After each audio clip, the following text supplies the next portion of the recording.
Retornamos. Vamos dar continuidade à resolução das nossas questões. Próxima questão na sua tela. Próxima questão na sua tela. A eutanásia ou homicídio piedoso é reconhecida como uma conduta praticada por relevante valor moral, caracterizadora do homicídio privilegiado. Questão correta. Eu chamo a sua atenção porque, veja, o artigo 121, parágrafo 1º, menciona: se o agente comete o crime impelido por motivo de relevante valor social ou moral ou sob o domínio de violenta emoção, logo em seguida a injusta provocação da vítima, o juiz pode reduzir a pena de 1/6 a 1/3. Veja, relevante valor social. O agente ele pratica o homicídio para atender o interesse da coletividade. Ele desenvolve a sua conduta para atender o interesse da coletividade. A doutrina apresenta lá o amor à pátria. Mas eu posso ter um agente aqui comigo. Mora em uma determinada localidade. Ele tem ciência que o Mévio está praticando crimes sexuais.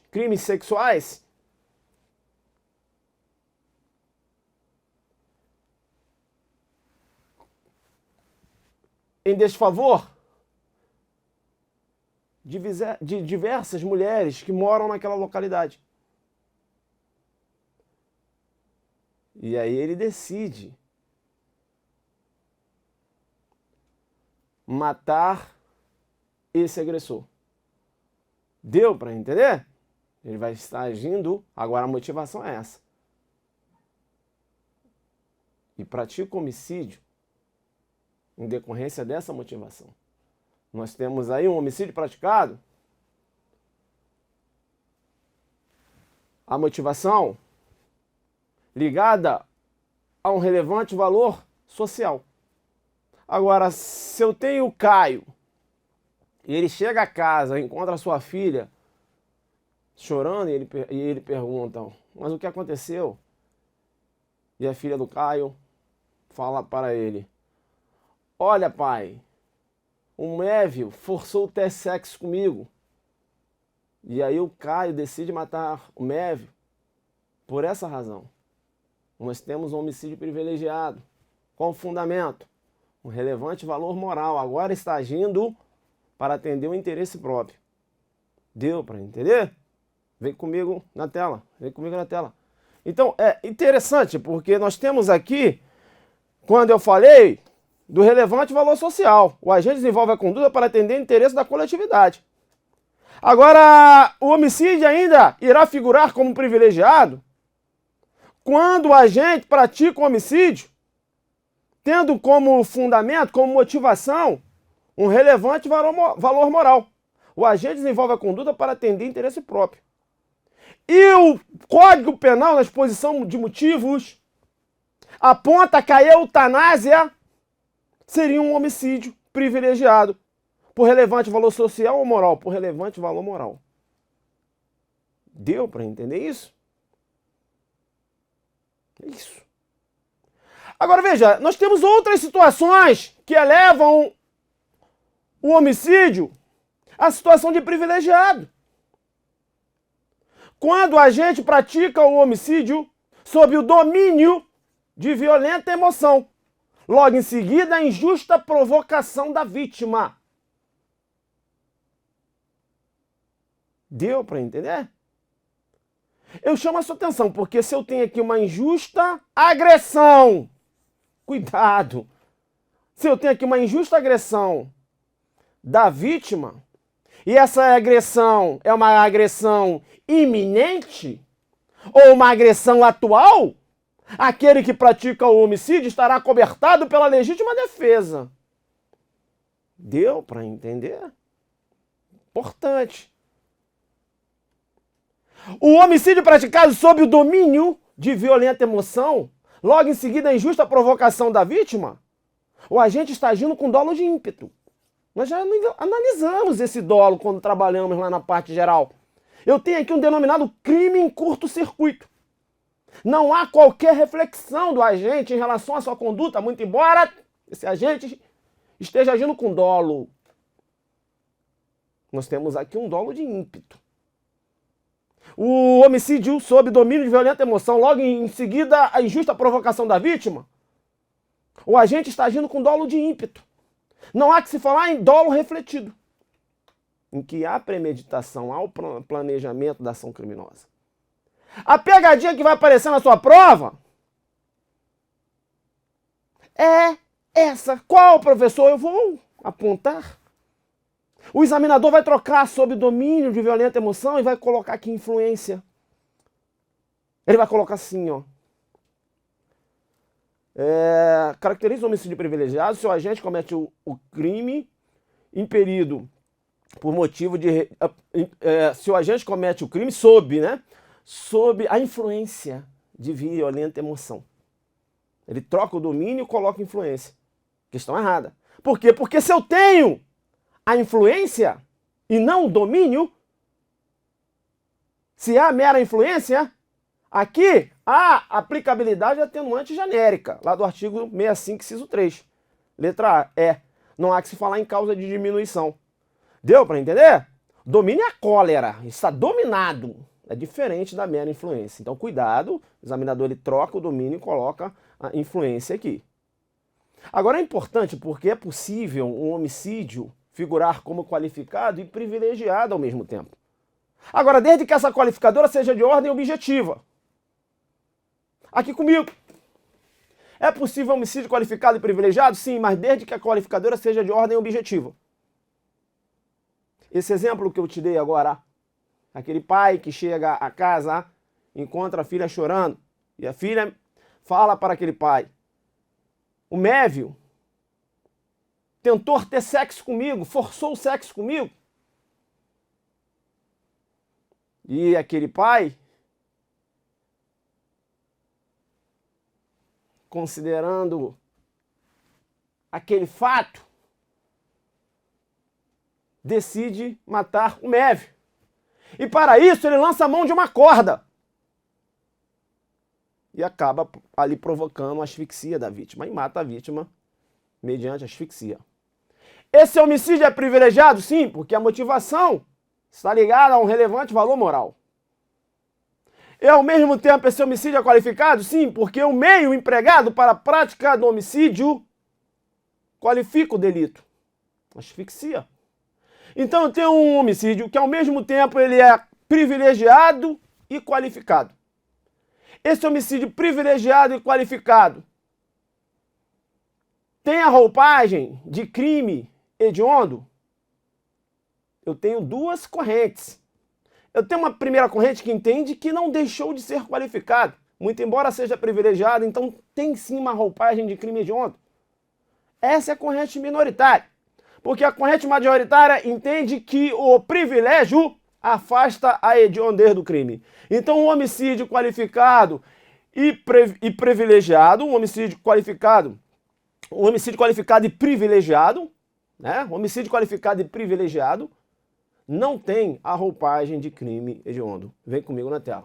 Ok? Então, homicídio qualificado e privilegiado não tem a roupagem de crime hediondo. Ok? Aqui, ó. Majoritariamente, homicídio privilegiado e qualificado é um homicídio híbrido, né? Não é considerado crime hediondo. E é possível homicídio qualificado e privilegiado? Sim, mas agora desde que a qualificadora seja de ordem objetiva, que é o meio de execução. Ok? Importante aí. Vamos então para a questão de número 4. Tício, determinado a matar Mévio, empresário famoso da região, durante a noite, vai até a casa da vítima e lá chegando, mata o segurança da vítima, objetivando invadir a casa para consumar a sua intenção. Qual a intenção? Matar Mévio. Ok? Agora veja, o Tício, ele já pratica um homicídio. Ele mata o segurança da vítima quando chega no local. Mata o segurança para invadir a casa da vítima. E a intenção dele é matar o MEV. E para isso ele mata o segurança da vítima. Então aqui nós já temos aqui um homicídio. Homicídio de segurança. Vamos continuar. Após a eliminação do segurança, Tício consegue chegar ao quarto de MEV e, encontrando-o deitado, desfere tiros contra seu corpo. Corpo de quem? Corpo de MEV. No exame de local, foi constatado que a vítima estava sem vida. E, posteriormente, o laudo cadavérico indicou que a vítima teria morrido 3 horas antes de ter sido atingida pelos disparos, em decorrência de um colapso cardíaco. Opa, peraí, vem comigo aqui na tela. Matou o segurança, ok, para matar o empresário, que estava dormindo, na cabeça dele, né, na cabeça dele. Realizou disparos de arma de fogo. Quando atingiu o corpo do empresário, com a intenção animus necantes, nós temos aí um contexto de crime impossível em relação ao empresário. Deu para entender? Por quê? Trata-se de um corpo sem vida. Ok? Então eu tenho um homicídio do segurança e um crime impossível na segunda ação do agente. Agora veja, estou raciocinando. Agora, qual é a inteligência do examinador nessa questão? O que o examinador quer de mim? Eu tenho que continuar lendo a questão. Vem comigo na tela. Vem comigo na tela. Ok? Mas eu já estou raciocinando. Então vamos lá. Dessa forma, em relação exclusivamente à morte do segurança, ora, o examinador já falou, olha, a questão, eu quero abordar o contexto do primeiro homicídio. Ele menciona, dessa forma, em relação exclusivamente à morte do segurança, Tício deverá responder pelo delito de homicídio qualificado pela conexão teleológica. Questão errada. Questão errada. Bem, claro, eu falei aqui primeiro homicídio, mas veja, é claro que o segundo é um crime impossível, ok? Só para você ter ciência aí. Ok, vem aqui comigo na telona. Vem comigo na telona. Lá no homicídio, no artigo 121, parágrafo 2º, eu tenho a figura do homicídio qualificado pela conexão. Agora, essa conexão ela pode ser teleológica ou pode ser uma conexão consequencial. Quando é que eu tenho uma conexão teleológica?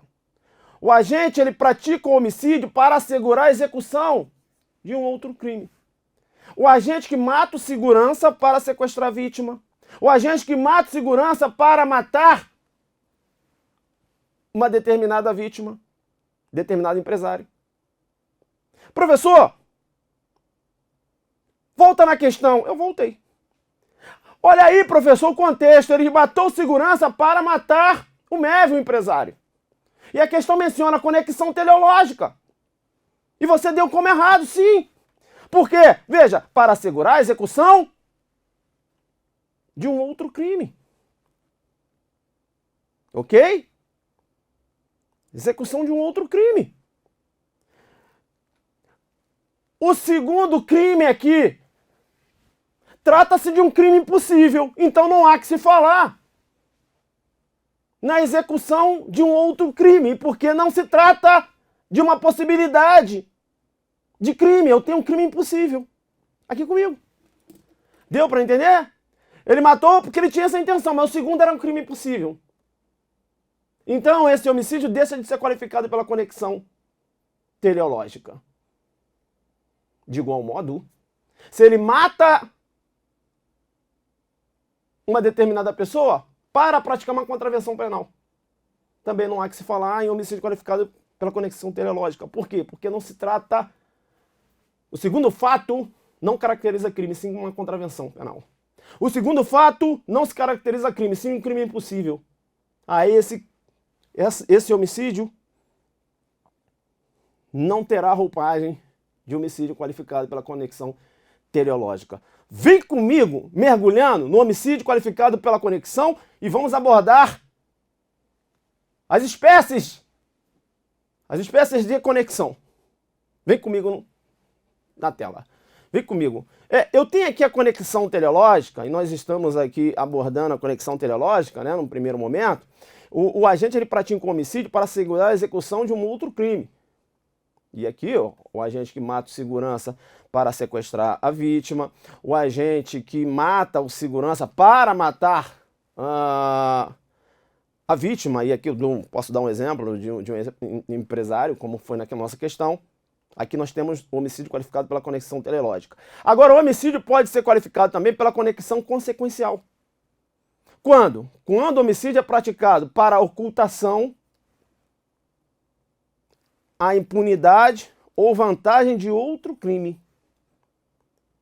Professor, mas e o exemplo? Bem, esse exemplo que eu vou apresentar para vocês aqui é um exemplo que é apresentado no livro do professor Kleber Masson.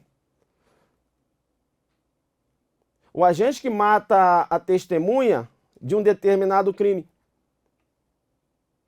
Nesse contexto, ele mata a testemunha para ocultar a prática de um determinado crime. Deu para entender? Então, nós temos aqui um homicídio qualificado pela conexão consequencial. Aqui eu tenho ocultação. Agora, veja, ele pode matar também uma pessoa para assegurar impunidade. Mata a vítima de um crime para não ser denunciado. Ou ele pode matar uma pessoa para assegurar vantagem de outro crime. Tício praticou roubo a banco com o Mévio e ele decide ficar com o dinheiro só para ele. E aí ele vai e mata o Mévio. É o que mata o comparsa da prática de um roubo para ficar com todo o produto do crime. Deu para entender? Aqui seria para assegurar vantagem de outro crime. Conexão teleológica. O agente pratica homicídio para assegurar a execução de um outro crime. Conexão teleológica. Conexão consequencial. O agente pratica homicídio para assegurar a ocultação, para assegurar a impunidade, para assegurar a vantagem de outro crime. Na conexão consequencial, entra a ocultação, entra a impunidade e entra a vantagem de outro crime. Deu para entender? O professor Bruno Gilabert apresenta também os casos que configuram conexão. Só que ele trabalha com outro exemplo. Para ele, se o agente mata a testemunha de um furto para que não seja descoberto, a ocultação. Todavia, se depois de descoberto o crime, o agente mata a testemunha e aqui ele trabalha com testemunha, o Kleber Masson trabalha com vítima, ele aqui trabalha com testemunha. Todavia, se depois de descoberto o crime, o agente mata a testemunha para que a autoria do crime não seja desvendada, há impunidade. Ou seja, seria aqui para assegurar a impunidade. Ele dá um exemplo e coloca a testemunha aqui. O professor Kleber Masson já trabalha com vítima. E aqui, por derradeiro, ele apresenta um exemplo que é sempre apresentado na doutrina, em relação à conexão consequencial, quando a gente pratica um homicídio para assegurar vantagem de um outro crime. E ele aqui apresenta um exemplo que é sempre ventilado na doutrina. O agente que mata seu parceiro de roubo para ficar com todo o dinheiro subtraído. Ok? É importante porque quando a gente fala da conexão, e aqui eu vou passar uma informação que é o gabarito da nossa prova, se o agente mata a vítima, no exemplo lá era um segurança, para a prática de uma contravenção penal ou de um crime impossível, não configura.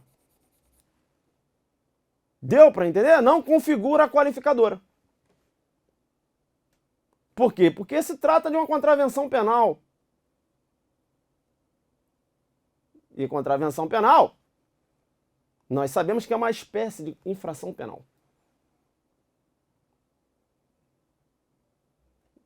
Infração penal. Nós temos duas espécies aqui no Brasil. Contravenção penal e crime ou delito. Tem mais informações importantes acerca da conexão. Porque se o agente mata a vítima e não chega a consumar o outro delito, ainda assim configura a qualificadora. Professor, joga na Zuc Didática aqui comigo.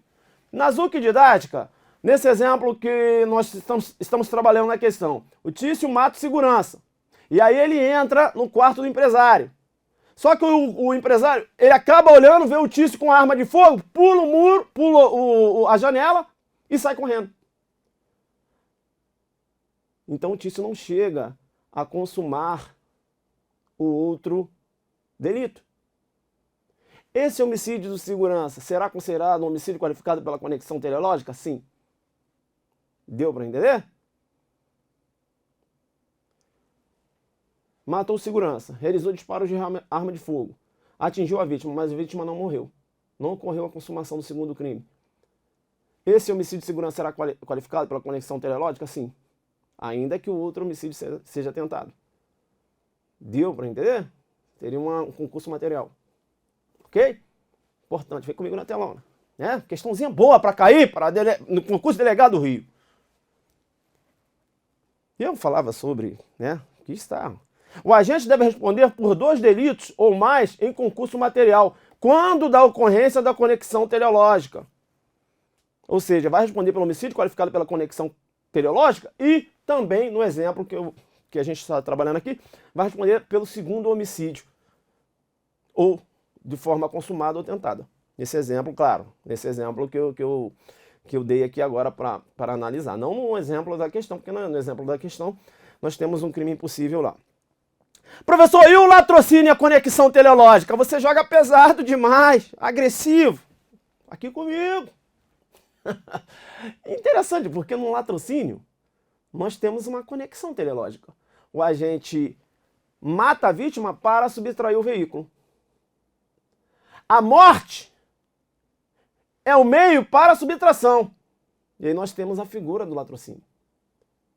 E a gente vai responder por homicídio qualificado pela conexão teleológica? Muito embora eu tenha uma conexão teleológica, nesse caso, se constitui um crime autônomo, eu afasto essa visão de homicídio qualificado pela conexão teleológica. Aqui ele vai responder pelo latrocínio. Deu para entender? Mas o latrocínio, olha aí numa prova oral. O latrocínio é um exemplo de um homicídio praticado em conexão. O agente mata para a subtração do veículo. Porque se não tivesse aí essa previsão da figura do latrocínio, eu teria um homicídio qualificado pela conexão teleológica. Deu para entender? Mas como essa conduta já constitui crime autônomo, eu vou enquadrar a conduta lá no latrocínio. Beleza? Vem comigo na telona. Importante aí. E temos também a conexão ocasional. A conexão ocasional, por si só, não qualifica o homicídio. Não faça confusão. Eu falei aqui, ó. Falei da conexão teleológica e falei da conexão consequencial. E nós verificamos aqui as situações que caracterizam essas conexões, essas formas de conexão. Agora nós temos a conexão ocasional também. Será que a conexão ocasional por si só qualifica o homicídio? Professor, joga na Zuc Didática. Ok. O Tício entrou. O Tício entrou em uma residência. Ok? Ok, entrou em uma residência. E aí, o Mervio, proprietário dessa residência, acordou. E o Tício olhou para o Mervio e falou: opa, você é usuário de drogas. Você comprou drogas na minha boca de fumo e não pagou. Não, vou matar. Irei matá-lo agora. Saca a arma de fogo e mata essa vítima. Eu tenho um latrocínio? Primeira pergunta que se faz. Não.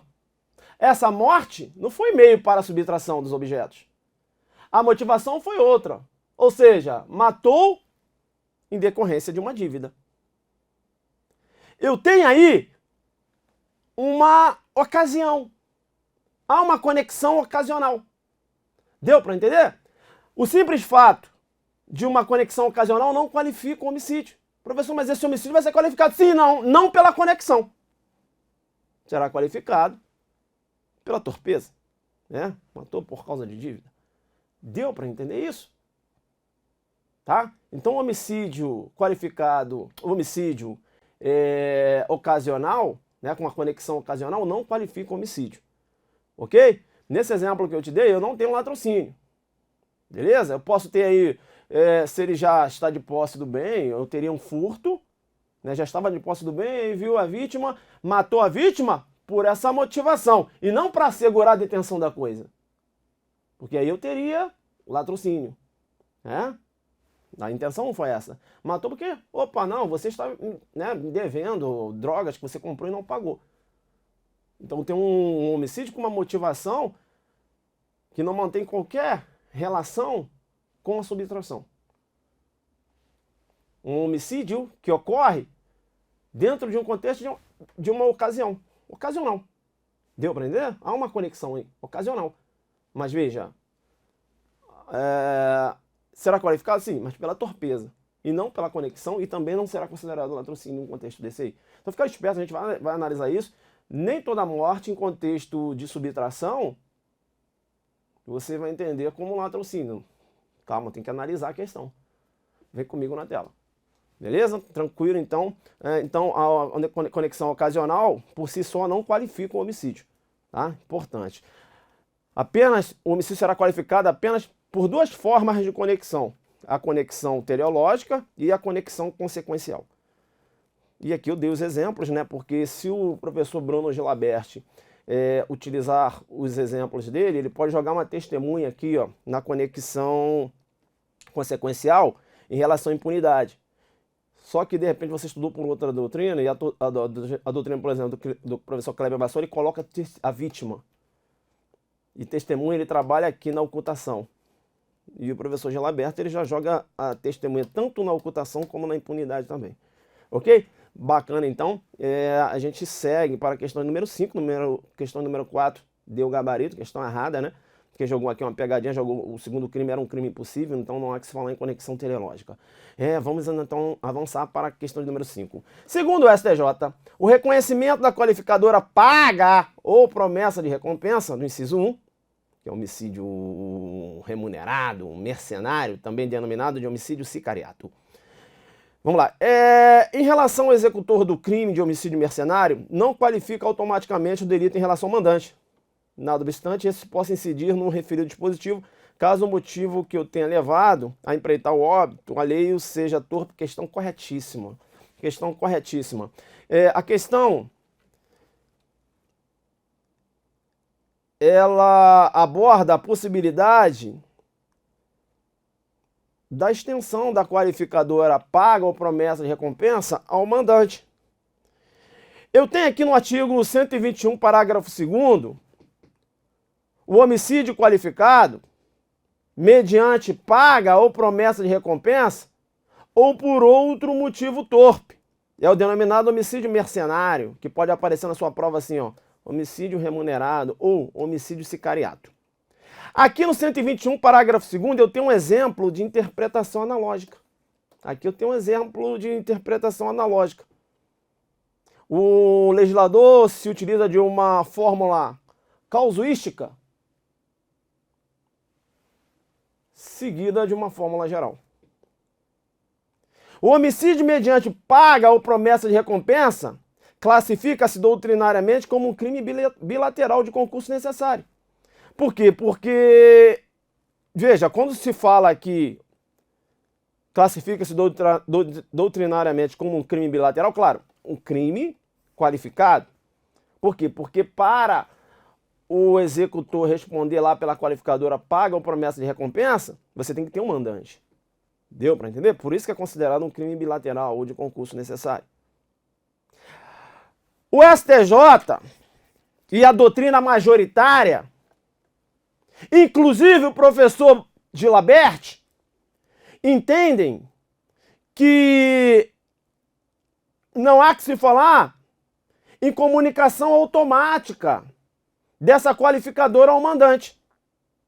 O STJ menciona o reconhecimento da qualificadora paga ou promessa de recompensa em relação ao executor do crime de homicídio mercenário não qualifica automaticamente o delito em relação ao mandante.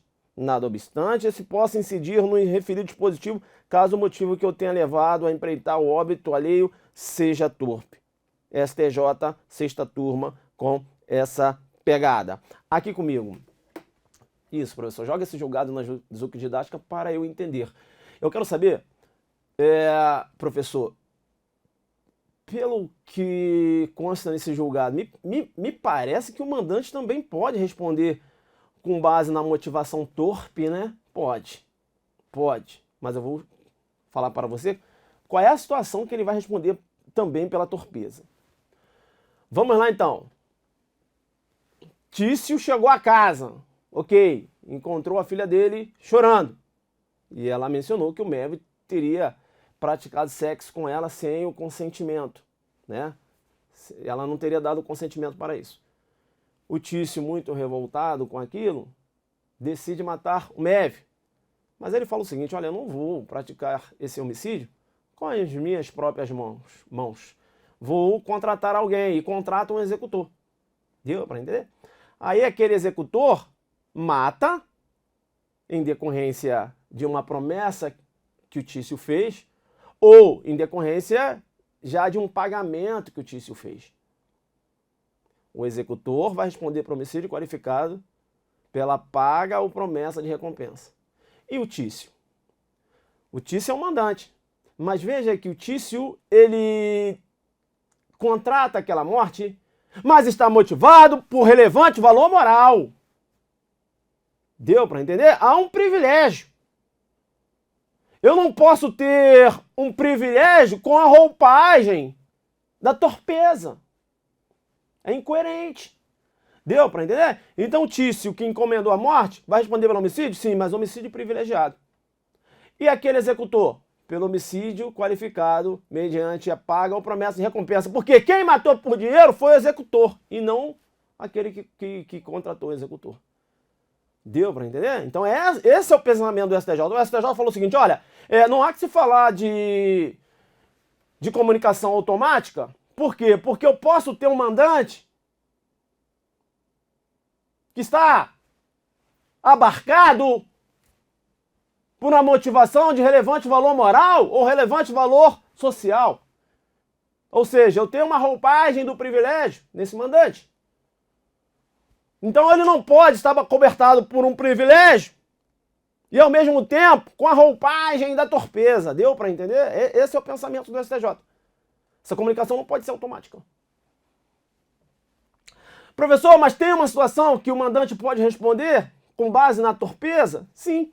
Se a motivação da determinação da morte é torpe também. Joga na Zuc Didática, me dá um exemplo. Te dou um exemplo. Eu tenho o Tício e ele é irmão do Mévio. E o genitor do Tício e do Mévio faleceu e tem uma herança aí. E aí o Tício manda matar o Mévio para ficar com a herança só para ele. Deu para entender? Aí o executor que matar vai responder pelo homicídio qualificado pela paga ou promessa de recompensa. E o Tício que determinou a morte também vai responder pelo homicídio qualificado pela torpeza. Deu para entender? Eu teria incidência da mesma qualificadora. Só que o Tício, a torpeza em relação à herança. E o outro, paga uma promessa de recompensa, que nós temos a interpretação analógica, é claro, que também é um motivo torpe, né? A paga ou promessa de recompensa é um motivo torpe, ok? E aí o legislador, ele já define, a paga ou promessa de recompensa é um motivo torpe, e ele deixa na mão do juiz outras situações que o juiz pode entender como repugnante e visualizar a incidência da torpeza, como por exemplo, matar alguém para matar um irmão, né, para receber herança, sozinho. Deu para entender? Essa é a concepção.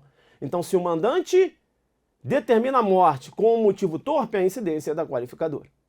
Agora, se o mandante determina a morte, mas está revestido por um privilégio, ele vai responder pelo homicídio privilegiado. E o executor? O executor vai responder pelo homicídio qualificado pela paga ou promessa de recompensa, que é um motivo torpe. Deu para entender? Agora vem na tela. Agora vem na tela. Professor, agora que você joga na Zuc Didática, depois que você joga na Zuc Didática, aí você vai para o quadro, aí eu entendo melhor. Eu vou jogar duro nessa prova do Rio de Janeiro, porque além dessa aula, eu estou fazendo aqui meu estudo, mas, sabe, aqui, veja, você está aqui clareando minha mente. Então, qual a conclusão para o mandante? Quando é que o mandante vai responder com motivo torpe? Aí eu falava, quando a motivação é figurar como torpe também. Ok?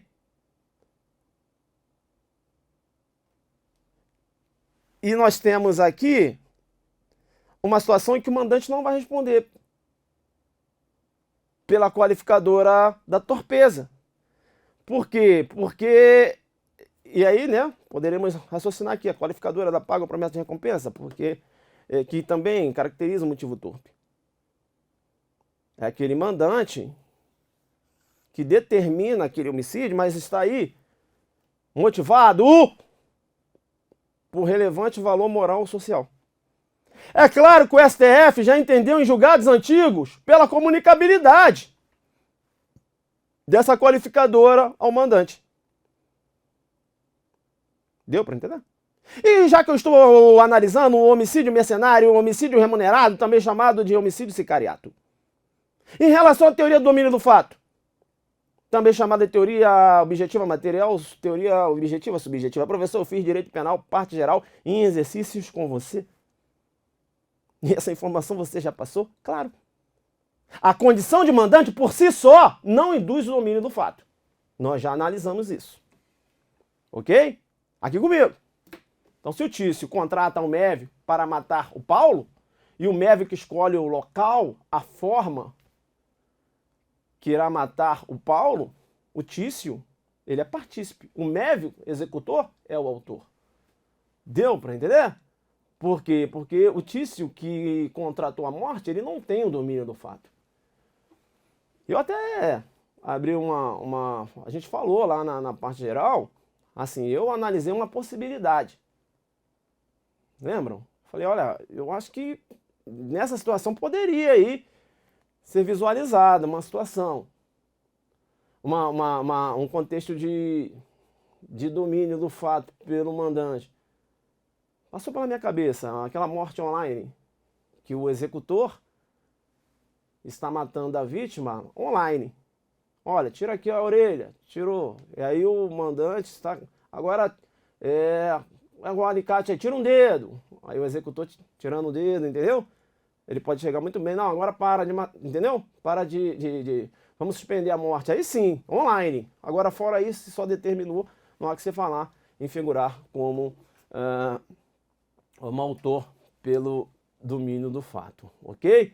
Interessante isso. Agora veja, eu ainda não visualizei esse contexto em obras. Isso é coisa que eu criei aqui na minha cabeça. Falei, não, se ele tem uma comunicabilidade direta com o executor online, por exemplo, né, veja, em tempo real, nesse contexto, me parece que ele poderia ser considerado autor, porque tem aí o domínio do fato, né? Mas, veja, o simples fato de figurar como mandante não induz o domínio do fato. Fica ligado na sua prova aí, que vai cair essa questão lá, você vai lembrar de mim.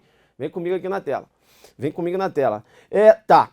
Agora é importante, porque é irrelevante o efetivo recebimento da recompensa. Então, se o Tício matou o Mévio, mas eu só tenho aqui a promessa, ele ainda não recebeu o que foi prometido, ainda assim o Tício vai responder pelo homicídio qualificado pela paga ou promessa de recompensa. Agora, a doutrina majoritária, a recompensa não necessita ser em dinheiro. Isso é majoritário. Com essa pegada, por exemplo, professor Kleber Masson. Agora, o presidente da sua banca tem uma outra visão. O professor Bruno Gilaberti, ele entende que a paga ou promessa de recompensa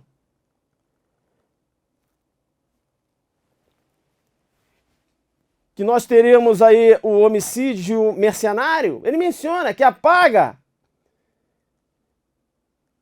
ou promessa de recompensa é um compromisso de remuneração futura. Ou seja, Ambas pressupõem uma contraprestação apreciável economicamente. Aqui comigo, pela doutrina majoritária, se a Tícia deseja matar o Caio e ela contrata o Mévio e promete para o Mévio uma noite de amor, pela doutrina majoritária, o Mévio que vai matar o Caio, né, que acaba matando o Caio, e aí ele vai receber como recompensa uma noite de amor, pela doutrina majoritária, ele vai responder por homicídio qualificado mediante paga ou promessa de recompensa. Agora, de acordo com o presidente da sua banca, não. Não por quê? Porque ele entende que essa promessa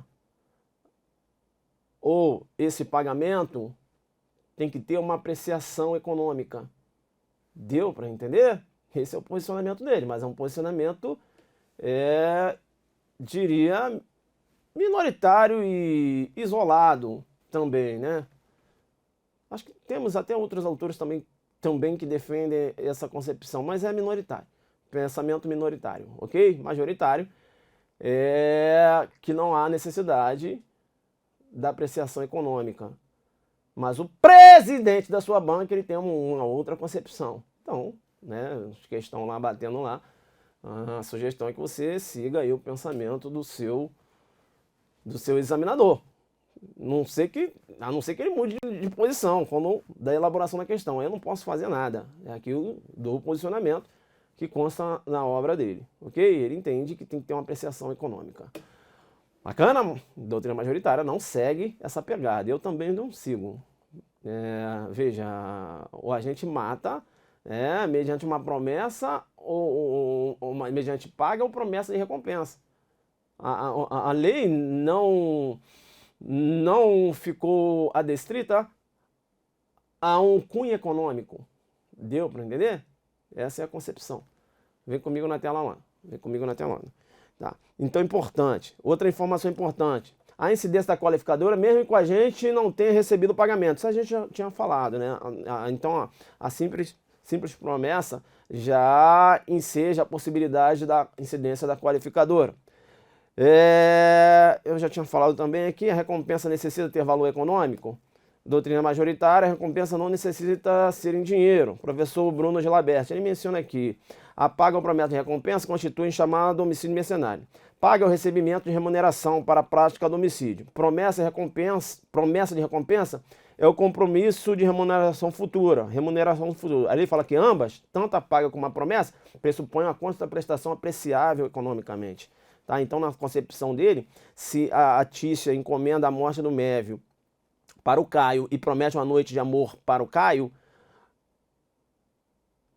e o Caio acaba matando o Mévio, o Caio não vai praticar um homicídio qualificado pela paga ou promessa de recompensa, porque essa promessa não tem ou a promessa é isso, não teria aí um cunho econômico, ok? E aí, vamos supor também, poderia raciocinar também com a paga, vamos supor, ela tem uma noite de amor com o Caio, e aí a partir daí, ela determina para que o Caio, na verdade ela faz um acordo com o Caio, né? Caio, eu vou ter uma noite de amor com você, e você, após essa noite de amor, você mata o Mévio. E assim o Caio acaba procedendo. Então eu já teria uma paga, né? Uma paga, um pagamento do que foi acordado, mas veja que não tem qualquer cunho econômico. É uma noite sexual.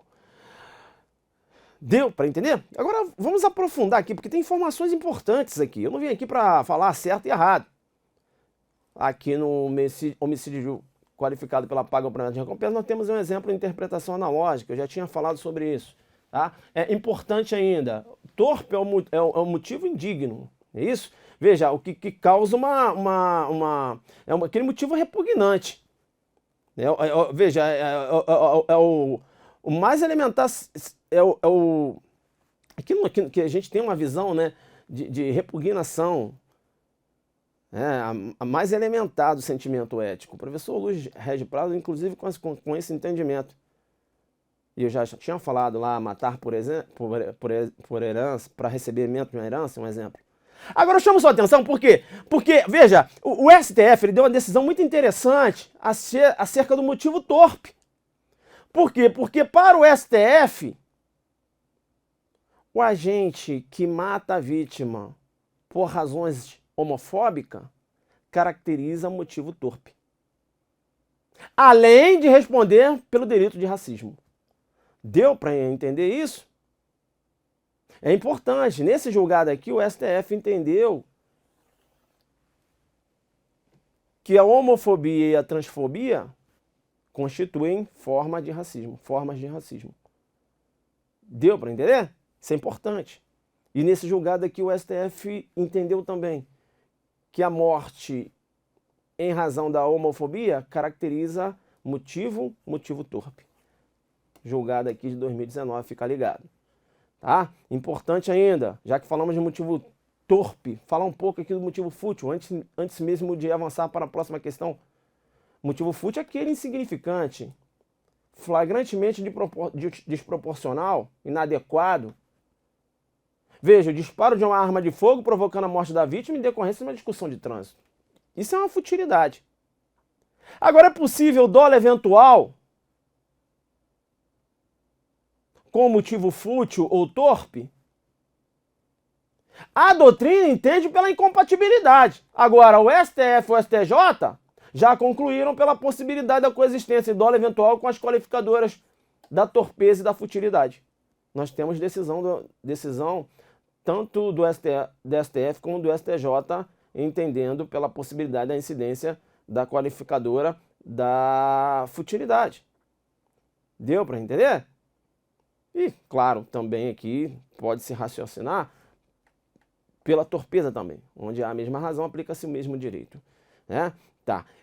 Outra informação importante aqui, antes mesmo de avançar, o STJ, ele menciona que não incide a qualificadora motivo fútil na hipótese de homicídio supostamente praticado por agente que disputava racha quando por ele conduzido, né? Em razão de choque com outro automóvel também participante do racha, que tem atingido o veículo da vítima, terceiro estranha disputa automobilística. Motivo fútil corresponde a uma reação desproporcional do agente a uma ação ou omissão da vítima. No caso de racha, tendo em conta que a vítima do acidente automobilístico era um terceiro estranha disputa, não é possível considerar a presença qualificadora de motivo fútil, tendo em vista que não houve a reação do agente a uma ação ou omissão da vítima. Sexta turma do STJ. Professor, você leu, mas você sabe como é. E, né, esses contextos aí, eu preciso da Zuc didática. Aqui na Zuc didática. Na Zuc didática, ele está falando o seguinte, STJ. A STJ está falando o seguinte, olha, eu tenho um racha pai, A e B promovem, né, um racha ou pega, ok? Ok. E aí o A acabou perdendo a direção do veículo. E atingiu o C, que não tem nada a ver com racha ou pega. A pergunta é a seguinte, essa morte de C, esse homicídio pode ser considerado qualificado? É a pergunta. Deu para entender? Eu teria um dolo eventual, mas esse homicídio dessa terceira pessoa que não estava inserida no contexto de racha ou pega, poderia aí caracterizar um motivo fútil? O STJ está falando, não, pelo amor de Deus, né? Aí não. Aí não, porque poderia ter dolo eventual. Agora, futilidade aí não. Por quê? Porque não tem qualquer relação com a vítima. Ou seja, não há uma reação desproporcional em relação a essa vítima que morreu. Deu para entender? Então não há que se falar em motivo fútil em relação a esse homicídio que ocorreu. Considerando que essa vítima não se encontra dentro daquele contexto do racha ou pega. Né? Ali estaria A e B. E C que morreu. Porque A perdeu a direção do veículo. Teria homicídio? Com dolo eventual? Ok, porque o STJ entende que sim. Mas não teria um homicídio qualificado pela futilidade. Vem comigo na telona. É importante esse julgado aí. Tá, agora sim, né? Agora sim eu vou para a questão de número 6. Vou para a questão de número 6. Será que eu vou para a questão de número 6? Ou eu vou... Deixa eu dar um descanso aqui, deixa eu analisar aqui. Não, vamos bater. Vamos continuar. Suponha que A tenha atirado em B com o propósito de matá-lo. A acredita ter consumado o crime por meio dos tiros. Em seguida, joga o corpo de B em um rio, com a intenção de ocultar o cadáver. Então aqui já tem um ânimos necande em relação à morte de B e também tem um ânimos na ocultação de cadáver. Posteriormente, descobre-se que B estava vivo quando foi jogado no rio e que morreu por afogamento. Opa, então eu tenho aqui um erro no nexo de causalidade. Vamos continuar. Nesta hipótese, conforme a doutrina majoritária, A poderá responder, a depender do caso, por homicídio doloso tentado, em concurso material com homicídio culposo, ou por homicídio doloso tentado em concurso material com ocultação de cadáver. Não se admite que A responda por homicídio doloso consumado, porque A já não possuía um ânimos necandi no momento em que arremessou o corpo de B no rio. Sim, né? Mas veja, nós temos aqui, muito embora ele não tenha agido com ânimo de matar quando lançou o corpo no rio, mas nós temos aqui um contexto de dolo geral. Nós temos aqui um erro no nexo de causalidade, o aberratio causae. É isso? A questão aqui é errada, questão errada. Eu chamo a sua atenção, porque nós temos aqui um erro no nexo de causalidade. É uma modalidade de erro de tipo acidental. Agora, esse erro no nexo de causalidade, ele se divide em duas categorias, como bem menciona o professor Rogério Sanz. Veja, o erro sobre o nexo causal é aquele em que o resultado desejado se produz, mas com nexo diferente, de maneira diferente da planejada pelo agente. Divide-se em duas espécies. A primeira é o erro sobre o nexo causal em sentido estrito. Ocorre quando o agente, mediante um só ato, provoca o resultado, visado, porém, com outro nexo de causalidade. A empurra B de um penhasco para que ele morra afogado. Porém, durante a queda, B bate a cabeça contra uma rocha e morre em razão de um traumatismo craniano. Nós temos aqui um exemplo de erro no nexo de causalidade em sentido estrito. E o segundo exemplo é o dolo geral, ou aberratio causae, mas há quem entenda que esse contexto aqui também entraria nessa visão de aberratio causae. Mas o professor Rogério Sanz ele faz essa divisão. Então, esse segundo exemplo é um exemplo que consta na nossa questão. O agente, mediante uma conduta desenvolvida em pluralidade de atos, provoca o resultado pretendido, porém com outro nexo. A dispara um tiro em B e, acreditando tê-lo matado, joga o corpo em um rio, mas B acaba morrendo por afogamento. A consequência do segundo entendimento majoritário, né, do segundo entendimento, que é majoritário, é a punição do agente por um só crime. Aqui nós adotamos um princípio unitário, desejado desde o início, a título de dolo, considerando, aliás, o nexo ocorrido. Aqui nós temos uma discussão, nós vamos falar sobre. E o professor Rogério Sanz entende que deve ser considerado o nexo ocorrido, e não o nexo pretendido. Mas não é esse o pensamento do professor Cleber Masson, que entende que deve ser considerado nexo desejado. Aqui comigo. Erro no nexo de causalidade. Esse exemplo que nós temos aqui agora na questão. O Tício desejava matar através de disparos de arma de fogo e acabou matando por afogamento. Bem, vamos lá. Vem aqui na questão. O dolo de matar, ele persiste, ainda que a morte tenha ocorrido através de outro nexo. Por isso que a gente vai responder. Pelo homicídio vai responder. Agora a pergunta que se faz é o seguinte. A vítima morreu por afogamento.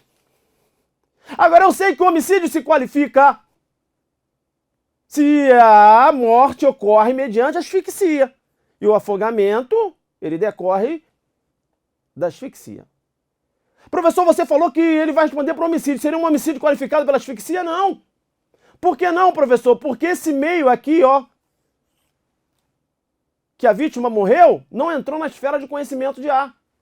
O A, ele não desejava matar B mediante asfixia.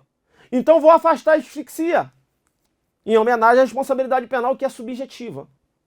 Ele tem que ter o dolo na asfixia. Afastou, professor? Sim. Agora, professor, a intenção era ocultar o cadáver. Ele não vai responder pela ocultação? Claro que não. Por quê? Porque não se tratava de cadáver. Em relação à ocultação de cadáver, muito embora eu tenha dolo, esse crime é impossível. Eu vou afastar a ocultação de cadáver. Deu para entender? Então ele vai responder por homicídio sem a incidência da qualificadora asfixia e não há que se falar do delito de ocultação de cadáver. Ok? Vai responder aí por homicídio consumado. Tá? Homicídio doloso consumado. Não há que se falar da incidência da asfixia e nem em relação ao delito de ocultação de cadáver. Em relação à asfixia, não entrou na esfera de conhecimento do agente. Em relação à ocultação de cadáver, eu tenho um crime impossível, porque não era cadáver, era pessoa com vida. Deu para entender? Nós temos um contexto de erro no nexo de causalidade. Então, colocamos aqui, ó, na questão, o agente deve responder para homicídio simples. Homicídio simples em tese, né? Porque a gente tem que analisar qual foi a motivação também, mas a questão não menciona. Qual foi a motivação que A atirou em B. Porque aqui menciona com o propósito de matá-lo, mas vamos supor, matou porque ocorreu uma discussão anterior de trânsito, aí seria fútil. Ou matou porque B estava devendo mévio em decorrência de uma dívida, aí seria torpe. Deu para entender? Como a questão não menciona, a gente entendeu aqui pelo homicídio simples. Ok? Professor, mas veja, disparo de arma de fogo, irmão, mas não está falando aqui qual tipo de arma, né? Porque agora nós temos essas qualificadoras com emprego de arma. Claro, agora arma de fogo de uso restrito ou proibido. A questão aqui não menciona, então para de viajar. Tá, professor, então não vou viajar. Não, fica tranquilo. Isso. Na questão, então, o agente deve responder por homicídio simples, pois a qualificadora asfixia não entrou na esfera de conhecimento do agente. Portanto, consta-se a ausência de dolo quanto à qualificadora asfixia. Ok? Ok, então é isso. E quanto à ocultação de cadáver, não há que se falar de ocultação, porque nós teremos aqui um crime impossível, por improbidade absoluta do objeto. Aqui comigo, né? Volta comigo aqui. Agora sim, vai lá. Agora sim, você vai lá beber uma água e volta no próximo bloco. Vai lá.